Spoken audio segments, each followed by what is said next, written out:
பிளவுஸில் கழுத்து மடிச்சு தைக்கிறதுக்கு நம்ம கிராஸ் பீஸ் கட் பண்ணுவோம் இல்லையா, அதை எப்படி கட் பண்ணுங்கிறத இப்போ பார்க்கலாம். நீங்கள் எப்பவுமே கிராஸ் பீஸ் கட் பண்ணும்போது இந்த கிராஸில் தான் எடுக்கணும், துணியோட கிராஸில். இப்போ கிராஸ் பீஸ் வந்து எந்த அளவில் எடுக்கணுன்றதை சொல்கிறேன். ஃபஸ்ட்டு இந்த மாதிரி ஒரு கோடு போட்டுக்கோங்க. அப்புறம் இந்த கோட்லேருந்து உங்கள் டேப்பை வச்சு 1.25 இன்ச்சுக்கு மார்க் பண்ணுங்கள். கிராஸ் பீஸோட அகலம் வந்து 1.25 இன்ச் இருக்கணும். கோடு போட்டுருங்க. இது போல தான் நீங்கள் கிராஸ் பீஸ் வந்து மார்க் பண்ணணும். கிராஸில் செமி கிராஸா, ஃபுல் கிராஸா, மீடியமான கிராஸாலாம் கேட்குறீங்க. இப்படி இழுத்தீங்கனாலே உங்களுக்கு அது கிராஸாக தான் வரும். அதான் உங்களுக்கு கிராஸ். இதுவே நம்ம ஸ்ட்ரைட்டாக எடுக்கும்போது அந்த மாதிரி வராது. கிராஸ் பீஸை நம்ம இப்படி தான் கட் பண்ணணும். இது இழுக்கும்போது நல்லா ரப்பர் ஷேப்பில் வரும்.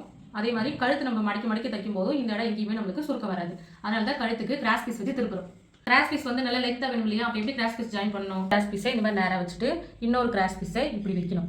பார்க்க எல் ஷேப் மாதிரி இருக்கணும். இந்த கார்னர்லேருந்து இந்த கார்னர் வரைக்கும் இப்படி ஒரு தையல் போடணும்.